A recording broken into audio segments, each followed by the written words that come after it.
ಅಮ್ಮ ಬರ್ತಿದ್ದಾಳೆ ನೋಡು.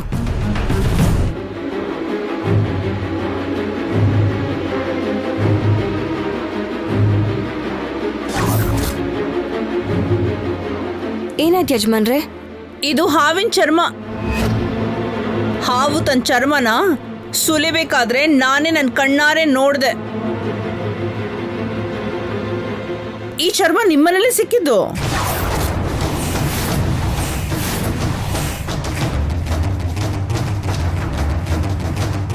ಅತ್ತೆ ಹೋಗಿ ತಗೊಂಬಂದಿದ್ದಾರೆ. ನಿಂಗೂ ನಾಗಕುಲಕ್ಕೂ ಸಂಬಂಧ ಇದೆ ಅಂತ ಹೇಳಿ ಅವರು ಅನುಮಾನ ಪಡ್ತಾ ಇದ್ದಾರೆ.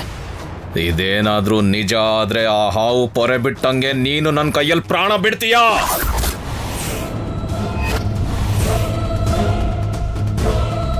ನೀವೆಲ್ಲರೂ ಅವಸರ ಪಡ್ತಿದ್ದೀರಾ. ನಮ್ಮ ಮನೆ ಇರೋದು ಕಾಡಲ್ಲಿ. ಕಾಡು ಅಂದಮೇಲೆ ಹಾವುಗಳು ಬಂದೇ ಬರುತ್ತಲ್ವಾ? ಹಾವು ಪೊರೆ ಬಿಟ್ಕೊಳತ್ತಲ್ವಾ? ಆಹಾ, ನಿಮ್ಮನೇಲಿ ಹಾವು ಚರ್ಮ ಬಿಡ್ತಾ? ಅದು ಮನೆ ಒಳಗೇನೆ ಇರಬೇಕು ಅಂತಿಲ್ಲ. ಗಾಳಿಗೆ ಮನೆ ಒಳಗಡೆ ಬಂದು ಬಿದ್ದಿರ್ಬೋದೇನೋ. ಅಷ್ಟು ಕೂಡ ನೀವು ಯೋಚನೆ ಮಾಡೋದಿಲ್ವಾ? ಅಷ್ಟಕ್ಕೂ ಮೊದ್ಲಿಂದನೂ ನಿಮಗೆ ನನ್ನ ಮೇಲೆ ಅನುಮಾನನೇ ಇದೆ. ನನಗೂ ಹಾವಿಗೂ ಸಂಬಂಧ ಇದೆ ಅಂತ ಅದು ಹೇಗೆ ಅನ್ಕೋತೀರಾ? ಎಲ್ಲಿಂದನೋ ಹಾವಿನ ಪೊರೆ ತಂದು ಈ ಹುಡುಗಿ ಮೇಲೆ ಅಪವಾದ ಹೊರಿಸ್ತಿದ್ಯಾ?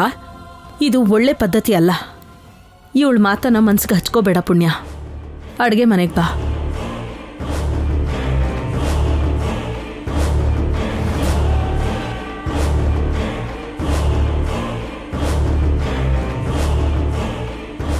ಆ ದರಿದ್ರನ ಕೈಯಲ್ಲಿ ಹಿಡ್ಕೊಂಡು ಏನ್ ನೋಡ್ತಿದ್ಯಾ? ಹೋಗ್ ಹೊರಗ್ ಬಿಸಾಕೋ.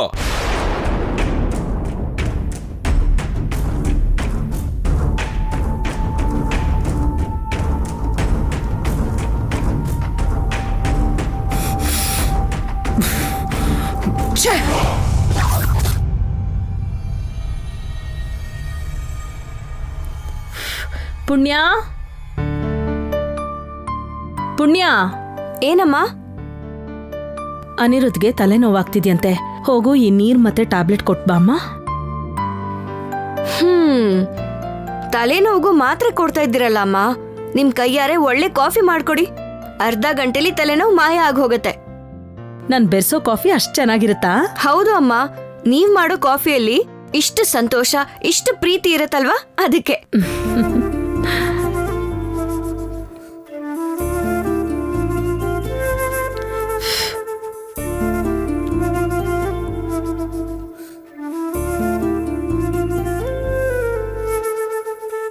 ತಗೋಮ್ಮ, ಕಾಫಿ ಬೆರ್ಸಿದ್ದೀನಿ, ತಗೊಂಡು ಹೋಗಿ ಅನಿರುದ್ಧ್ ಕೊಡು. ಸರಿ ಅಮ್ಮ.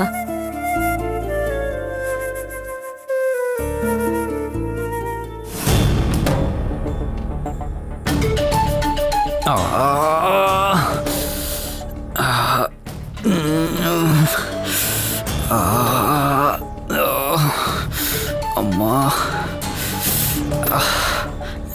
ತಮಗ್ ತಲೆ ನೋವ್ತಿದೆ ಅಂತ ಎಲ್ರಿಗೂ ಗೊತ್ತು. ತಲೆನ ಚೆಚ್ಕೊಂಡ್ ಏನ್ ಹೇಳೋ ಅವಶ್ಯಕತೆ ಇಲ್ಲ. ನನ್ ಕಷ್ಟ ನಿನಗೆಲ್ಲ ಅರ್ಥ ಆಗುತ್ತೆ. ತಲೆನೋವು ಕೂಡ ತಡ್ಕೊಳಕ್ಕಾಗಲ್ಲ ಅಂತ್ಯಾ? ನೀನೆಂತ ಗಂಡ್ಸು? ತಗೋ.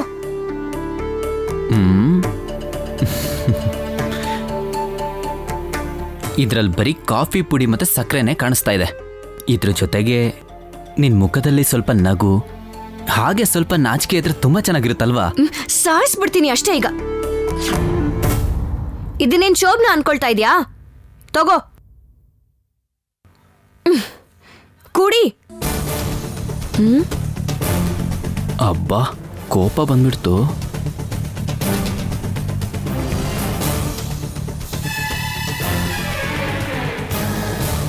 ಅಲ್ಲೇನ್ ಮಾಡ್ತಾ ಇದ್ಯಾ? ನಾನೇನ್ ಮಾಡ್ತಿಲ್ಲ. ರಾತ್ರಿ ನನ್ ಗೆಜ್ಜೆ ಕಳ್ದು ಹೋಯ್ತು, ಅದಕ್ಕೆ ಹುಡುಕ್ತಿದ್ದೀನಿ. ಸುಮ್ನೆ ಬಂದ್ರೆ ಸರಿ, ಇಲ್ಲಾಂದ್ರೆ ಬಿಸಿ ಕಾಫಿನ ಮುಖದ ಮೇಲೆ ಚೆಲ್ಬಿಡ್ತೀನಿ. ಏನು? ಬಿಸಿ ಕಾಫಿನ ನನ್ ಮುಖಕ್ಕೆ ಹಾಕ್ತೀನಿ ಅಂತ್ಯಾ? ರಾತ್ರಿ ಎಲ್ಲೋ ಕಾಲ್ಗೆಜ್ಜೆನ ಕಳ್ದಾಕೊಂಡು ಇಲ್ಲಿ ಬಂದು ಹುಡುಕ್ತಾ ಇದ್ಯಾ? ಎಲ್ಲೋ ಅಲ್ಲ, ಇಲ್ಲೇ ಈ ಮನೆಯಲ್ಲೇ ಕಳ್ಕೊಂಡಿರೋದು. ನನಗೆ ನಿನ್ ಮೇಲೇನೆ ಅನುಮಾನ. ನೀನೇ ತಗೊಂಡು ಬಚ್ಚಿಟ್ಟಿರ್ತೀಯ. ನನಗೇನಾದ್ರೂ ಸಿಕ್ಕಿದಿದ್ರೆ ಗ್ಯಾರಂಟಿ ಅದನ್ನೇ ಮಾಡ್ತಾ ಇದ್ದೆ. ಅಷ್ಟಕ್ಕೂ ನೀನ್ ಸೊಂಟ ತಿರುಗಿಸ್ಕೊಂಡು ಹೋಗ್ತಾ ಎಲ್ಲೋ ಬೀಳ್ಸಿರ್ತೀಯ. ಏ ಚಿ ಚಿ, ನಾಚಿಕೆ ಇಲ್ಲ? ಬಾಯ್ಗ್ ಬಂದ ಹಾಗೆ ಮಾತಾಡ್ತೀಯ. ಅಷ್ಟಕ್ಕೂ ನಿನ್ ಹತ್ರ ಮಾತಾಡೇನು ಉಪಯೋಗ? ತಗೋ ಇಟ್ಕೋ. ಈ ಗೆಜ್ಜೆನು ನೀನೇ ಇಟ್ಕೋ. ಅಷ್ಟಕ್ಕೂ ಈ ಒಂದ್ ಗೆಜ್ಜೆ ಇಟ್ಕೊಂಡು ನಾನೇನ್ ಮಾಡ್ಲಿ? Thank you.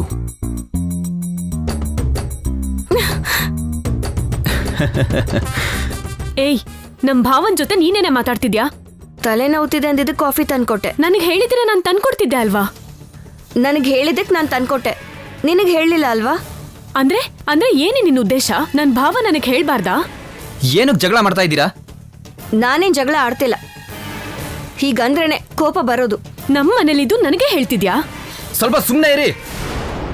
ಏನಾಯ್ತು? ನೋಡಿ ಅಮ್ಮಮ್ಮ, ಮೊದಲೇ ನನಗೆ ತಲೆ ನೋವ್ತಾ ಇದೆ, ಅದ್ರಲ್ಲಿ ಇವ್ರು ಬೇರೆ ಜಗಳ ಮಾಡ್ತಾ ಇದ್ದಾರೆ. ಮಾವ ತಲೆನೋವು ಅಂತ ಹೇಳ್ತಾ ಇದಾರೆ, ಕಾಫಿ ಕೊಡೋದಲ್ವೇನೆ? ಇಲ್ ನೋಡು, ಇವಳು ತಂದ್ಕೊಟ್ಟಿದ್ದಾಳೆ. ಓ, ಕೊಟ್ಬಿಟ್ಲಾ? ಅಮ್ಮನೇ ಕೊಡು ಅಂತ ಕೊಟ್ಟಿದ್ದು. ಅಯ್ಯೋ, ನಿನಗ್ ತಲೆನೋವಿದ್ರೆ ಕಾಫಿ ಕೊಡಬಾರ್ದು. ಅರಿಶಿನದ ನೀರಿಂದ ದೃಷ್ಟಿ ತೆಗಿಬೇಕು. ನಿಮ್ಮಮ್ಮನೂ ಮರ್ತು ಹೋದ್ಲು ನೋಡು. ಹೌದೌದು ಅಮ್ಮವ್ರೆ, ದೃಷ್ಟಿ ತಗ್ಲೇ ಇರುತ್ತೆ. ಚಿಕ್ಕ ಯಜಮಾನ್ರು ಅಂದವಾಗಿದಾರಲ್ಲ, ಅವ್ರನ್ನ ನೋಡಿ ಯಾರ್ ಕಣ್ ಬಿದ್ದಿದ್ಯೋ ಏನೋ. ಹೌದಮ್ಮ, ನನ್ನ ಬಂಗಾರದ ಕಂದನ್ ಮೇಲೆ ಯಾರ್ ದೃಷ್ಟಿ ಬಿತ್ತೋ ಏನೋ. ಹೋಗಿ ಅರಿಶಿನದ ನೀರು ತಗೊಂಬಮ್ಮ, ಹೋಗು. ಸರಿ. ಅಯ್ಯೋ, ಸ್ವಲ್ಪ ತಡ್ಕೊಳಪ್ಪ. ಕಾಫಿ ಅವಳೇ ತಂದ್ಕೊಟ್ಲಲ್ವಾ? ನನಗೆ ಹೇಳಿದ್ರೆ ಅರಿಶಿನದ ನೀರು ನಾನೇ ತಂದ್ಕೊಡ್ತೀನಲ್ವಾ? ಬೇಡ ಸುಮ್ಮನೆ, ದೃಷ್ಟಿ ತೆಗಿಯೋರ್ಗು ದೃಷ್ಟಿ ತಾಕತ್ತೆ ಅಂತ ದೊಡ್ಡೋರು ಹೇಳ್ತಾರೆ. ನಮಗೆ ಯಾಕೆ ಬೇಕಿವೆಲ್ಲ? ಮನ್ಸಲ್ ಭಯ ಇದ್ದವರಿಗೆ ಬೇರೆ ಇನ್ನೇನು ಇರಲ್ಲ. ಬೇರೆನಾ ಅಂದ್ರೆ ಏನು? ನಿನಗೇನು ಅರ್ಥ ಆಗಲ್ಲ ಬಿಡು. ಕೂತ್ಕೊಪ್ಪ. ತೆಗಿಯಮ್ಮ, ದೃಷ್ಟಿ ಚೆನ್ನಾಗಿ ತೆಗಿ.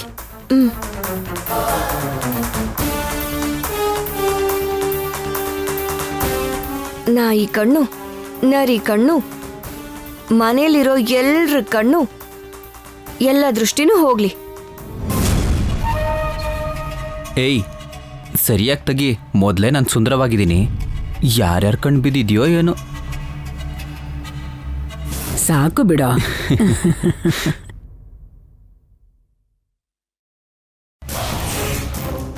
ಆ ನೀರ್ನ ಕೈಯಲ್ಲಿ ಹಿಡ್ಕೊಂಡು ನಿಂತಿರ್ತೀಯ ಅಥವಾ ಆಚೆ ಹೋಗಿ ಚಲ್ತೀಯಾ? ನಿಮ್ ಬಾವಂಗೆ ದೃಷ್ಟಿ ತೆಗ್ದಿರೋ ನೀರು ತಗೊಂಡ್ ಹೋಗಿ ಆಚೆ ಹಾಕ್ ಬರ್ತೀಯಾ? ಏಯ್, ಛೀ, ಹೋಗೆ.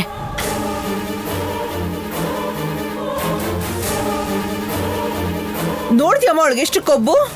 ನೋಡ್ತಾನೆ ಇದ್ದೀನಿ, ನೋಡ್ತಾನೆ ಇರ್ತೀನಿ. ನೋಡಿದ್ ಸಾಕು, ಬಾರೆ. ಅಬ್ಬಾ,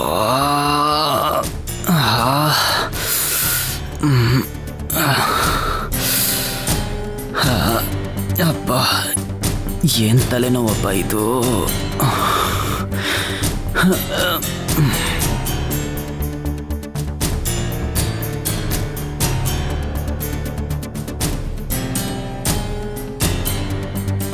ರಂಗಮ್ಮ, ಆ ಕಪ್ನ ತಗೊಂಡು ಹೋಗು.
ಕೂತ್ಕೊಳ್ಳಿ ಸರ್.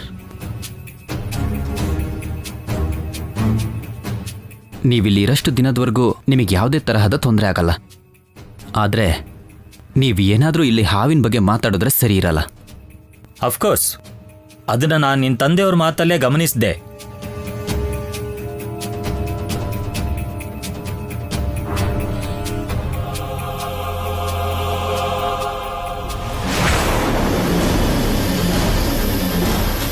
ಅನಿರುದ್ಧ್, ಅನಿರುದ್ಧ್, ಪುಣ್ಯಾಳ್ ಜಡೆಯಲ್ಲಿ ಹಾವಿದೆ ನೋಡು. ನೋಡು ಅನಿರುದ್ಧ್, ನೋಡು. ಹಾವಾ? ಕಾಣಿಸ್ತಿದೆ ನೋಡು. ಅನಿರುದ್ಧ್, ನಿನಗೆ ಕಾಣಿಸ್ತಾ ಇಲ್ವಾ? ಚೆನ್ನಾಗಿರೋ ಹೆಣ್ಮಕ್ಳ ಜಡೆ ಯಾವಾಗಲೂ ಹಾವಿನ ಥರನೇ ಕಾಣಿಸೋದು ಸರ್.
ತಲೆ ನೋವ್ತಿದೆ ಅಂದೆ.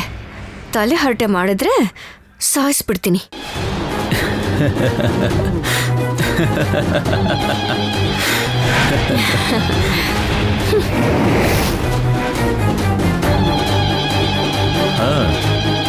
ತುಂಬ ಸ್ವೀಟಾಗಿ ವಾರ್ನಿಂಗ್ ಮಾಡಿದೆ ಅಲ್ವಾ?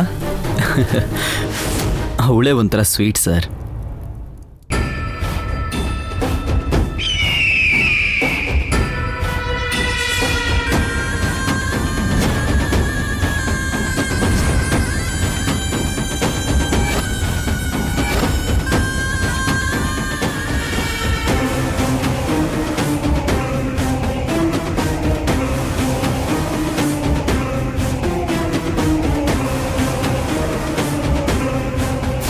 ಪಶುಪತಿ, ನಾಗಮಣಿ ಎಲ್ಲಿದೆ ಅಂತ ಇನ್ನೂ ಕಂಡುಹಿಡ್ದಿಲ್ಲ ನೀನು. ಅನಿರುದ್ಧ್ಗೆ ಅದ್ರ ಬಗ್ಗೆ ಗೊತ್ತು ಅಂತ ನನ್ನಿಂದ ತಪ್ಸ್ಕೊಳಕ್ ಹೇಳಿದೆ ಅನಿಸ್ತಿದೆ ನನಗೆ. ನನ್ನ ಮೇಲೆ ನಂಬಿಕೆ ಕಮ್ಮಿಯಾಗಿ ಅನುಮಾನ ಜಾಸ್ತಿ ಆಗ್ತಿದೆ ವರ್ಮಾ. ಅನುಮಾನ ಅಲ್ಲ ಪಶುಪತಿ, ಅಸಹನೆ. ಔಷಧಿ ತಗೊಂಡ್ರೆ ಯಾವ ನೋವಾದ್ರೂ ಕಮ್ಮಿ ಆಗುತ್ತೆ ಅಂದ್ರೆ ಯಾವ ರೋಗನಾದ್ರೂ ಸಹಿಸ್ಬೋದು.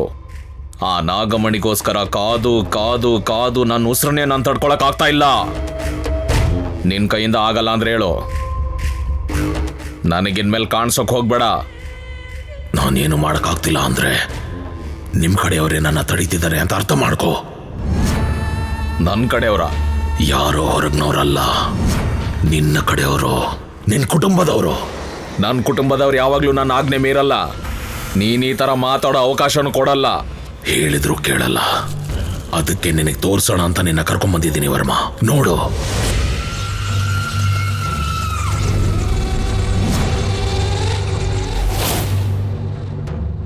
ಕಾಲ್ಗೆಜ್ಜೆನ? ಯಾವಾಗ್ಲೂ ನಿನ್ ಕಾಲು ಎಳೆಯೋದಕ್ಕೆ ನೋಡ್ತಿರ್ತಾರೆ. ನೀನ್ ಮುಂದೆ ನೀನ್ ಹೇಳಿದ್ದಕ್ಕೆಲ್ಲ ತಲೆ ಆಡಿಸಿ ಒಳಗಡೆ ಎಲ್ಲ ತಾವು ಮಾಡೋದೇ ಮಾಡ್ತಿರ್ತಾರೆ. ಅವರು ಅರ್ಥ ಮಾಡ್ಕೋ. ಅವ್ರು ಯಾರು ಅಂತ ಸಿಗ್ಲಿಲ್ಲ, ಆದ್ರೆ ಈ ಕಾಲ್ಗೆಜ್ಜೆ ಮಾತ್ರ ಸಿಕ್ತು. ಎಲ್ಲೋ ಸಿಕ್ಕಿರೋ ಕಾಲ್ಗೆಜ್ಜೆ ತಗೊಂಡ್ ಬಂದು ನಮ್ಮನೆ ಹೆಣ್ಮಕ್ಳದು ಅಂದ್ರೆ ಹೇಗ್ ನಂಬ್ಲಿ ಪಶುಪತಿ? ನಿನ್ನ ಅವಶ್ಯಕತೆ, ನನ್ನ ಜಾಗ ನಿಮ್ ಮನೆಯವ್ರಿಗೆ ಮಾತ್ರ ಗೊತ್ತು. ಶಬ್ದ ಬರಬಾರ್ದು ಅಂತ ತೆಗ್ದಾಕಿದ್ರು, ನಿಶಬ್ದವಾಗಿ ಕೆಲಸ ಮುಗಿಸ್ಬೇಕು ಅನ್ಕೊಂಡಿದ್ರು ಗೊತ್ತಿಲ್ಲ. ಅವ್ರ ಕಾಲ್ಗೆಜ್ಜೆಗಳು ಮಾತ್ರ ನನ್ನ ಕೈಗೆ ಸಿಕ್ವು. ನಮ್ಮನೆಯವರದೇ ಅಂತ ರುಜುವಾತಾದ್ರೆ ಅವ್ರು ಯಾರೇ ಆಗಿರ್ಲಿ ಅಲ್ಲೇ ಅಡ್ಡಡ್ಡ ಕತ್ತರಿಸಾಕ್ತೀನಿ. ಈ ಗೆಜ್ಜೆ ಯಾರ್ದು ಅಂತ ಕಂಡಿಡಿದ್ರೆ ನನ್ ಕೆಲ್ಸಕ್ಕೆ ಅಡಚಣೆ ಮಾಡ್ತಿರೋರು ಯಾರು ಅಂತ ಗೊತ್ತಾಗುತ್ತೆ. ನಿನ್ನ ಎದುರುಗಡೆನೆ ನಿರೂಪಿಸ್ತೀನಿ, ಬಾ.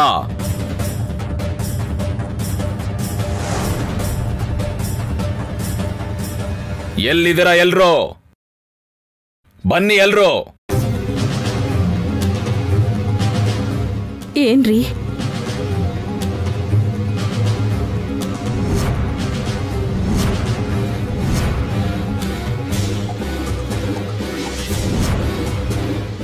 ಈ ಮಾಯಾವಿ ಇಲ್ಲಿ ಬಂದಿದ್ದಾನೆ ಅಂದ್ರೆ ಖಂಡಿತ ಏನೋ ನಡೆದಿರುತ್ತೆ. ಏನ್ ವರ್ಮಾ, ಯಾಕೆ ಎಲ್ರಿಗೂ ಬರಕ್ ಹೇಳಿದ್ದು? ಪಶುಪತಿ,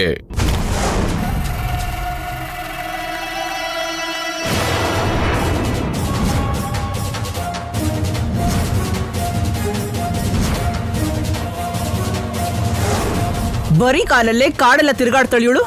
ಇಂಥವಳ ಕಾಲ್ಗೆ ಕಾಲ್ಗೆಜ್ಜೆ ಯಾಕಣ್ಣ? ಹೇಳ್ತೀನಿ. ಆ ಗೆಜ್ಜೆ ಯಾರ್ದು ಅಂತ ಗೊತ್ತಾಗ್ಬೇಕು. ಈಗ್ಲೇ ಗೊತ್ತಾಗ್ಬೇಕು. ಹೇಳಿ. ಇದು ಪುಣ್ಯಂದೆ. ಎರಡನೇ ಗೆಜ್ಜೆನ ಕೂಡ ನೀನೇ ಹಿಡ್ಕೊ ಅಂತ ಹೇಳಿ ನನ್ನ ಹತ್ರ ಎಸ್ತಿದ್ಲಲ್ಲ, ಅದು ಕೂಡ ಹೀಗೆ ಇತ್ತು. ಇದ್ ಚೆನ್ನಾಗಿದೆ ಕಣೋ. ಎಲ್ಲಿಂದಾನೋ ಸಿಕ್ಕಿರೋ ಗೆಜ್ಜೆ ತಂದು ನಮ್ದು ಅಂದ್ರೆ ಹೇಗೋ? ಖಂಡಿತವಾಗ್ಲೂ ಈ ಮನೆದೆ, ಈ ಮನೇಲಿ ಇರೋರ್ದೆ. ಪಶುಪತಿ ಕೆಲಸಗಳಿಗೆ ನಮ್ಮನೆಯವರೇ ಯಾರೋ ಅಡ್ಡಿ ಮಾಡ್ತಿದ್ದಾರೆ ಅಂತ ಹೇಳ್ತಿದ್ದಾನೆ. ಅವ್ರು ಯಾರು ಅಂತ ಗೊತ್ತಾಗ್ಬೇಕು. ಅವನ್ ಕೆಲ್ಸಕ್ಕೆ ಅಡ್ಡಿಪಡಿಸೋದ್ರಿಂದ ನಮ್ಗೇನ್ ಲಾಭ ಇದೆ ಅಪ್ಪ? ಯಾಕೆ ನೀವ್ಯಾರು ಮಾತಾಡ್ತಿಲ್ಲ?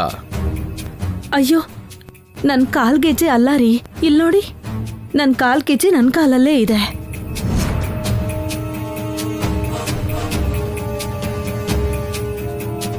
ಅಣ್ಣ, ನಾನು ಹಾಕೊಂಡಿರೋ ಕಾಲ್ಗೆಜ್ಜೆ ನೋಡೋಣ.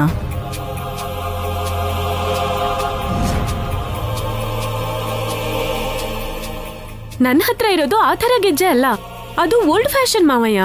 ನೋಡಿಲಿ ನನ್ ಗೆಜ್ಜೆ ಹೇಗಿದೆ.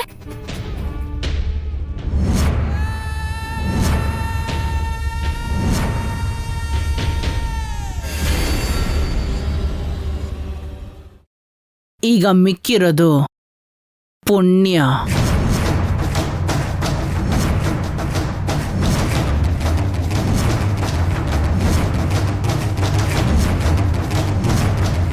ಕೇಳಿಸ್ತಲ್ವಾ?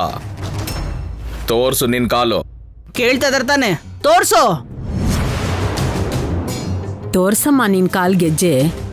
ತೋರ್ಸು ಪುಣ್ಯ. ತೋರ್ಸೆ, ತೋರ್ಸು. ಕಾಲ್ಗೆಜ್ಜೆ ಕೇಳ್ತಾ ಇದ್ದಾರಲ್ವಾ, ತೋರ್ಸು. ತೋರ್ಸಮ್ಮ. ತೋರ್ಸೆ.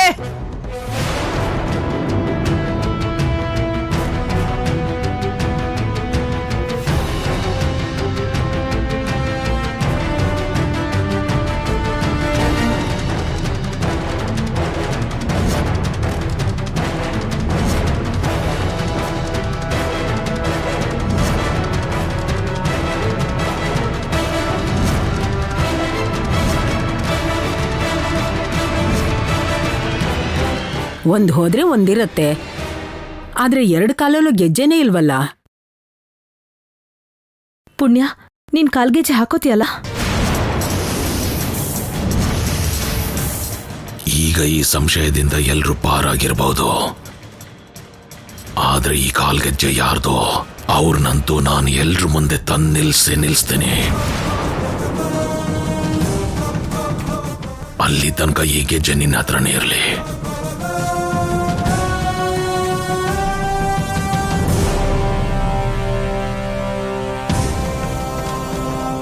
ಪಶುಪತಿಗಿನ್ನೂ ಅನುಮಾನ ಓದಂಗಿಲ್ಲ. ಇದನ್ನ ಹುಷಾರಾಗಿಟ್ಕೋ ಅರವಿಂದ. ಹೀಗ್ ಬರೀ ಕಾಲಲ್ಲಿ ಯಾಕೆ ತಿರುಗ್ತಾ ಇದ್ಯಾ? ಎಲ್ಲೇ ನಿನ್ ಕಾಲ್ಗೆಜ್ಜೆ? ನಿನ್ನೆ ತನಕ ಇತ್ತಲ್ವಾ, ಅಷ್ಟಕ್ಕೂ ಇದೆಯೋ ಇಲ್ವೋ? ಇದೆ ಅಮ್ಮ. ಇದ್ರೆ ತೋರ್ಸೆ. ಮನೆ ಹತ್ರ ಇದೆ ಅಮ್ಮ. ಆಯ್ತು, ಹೋಗ್ ತಗೊಂಡ್ ಬಾ. ಆ ಗೆಜ್ಜೆ ನಿಂದು ಅಂತ ಗೊತ್ತಾದ್ರೆ ನಿನ್ ರುಂಡ ಕತ್ತರಿಸಿ ನನ್ನ ಮನೆ ತಲಬಾಗ್ಲಿಗೆ ನೇತಾಕ್ತೀನಿ. ನೆನ್ಪಿರ್ಲಿ.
ಇದೆ, ಇಲ್ಲೇ ಇದೆ ನಾಗಮಣಿ, ಇಲ್ಲೇ ಇದೆ ನಾಗಮಣಿ. ಗುರುಗಳಿಗೆ ಸುಸ್ವಾಗತ.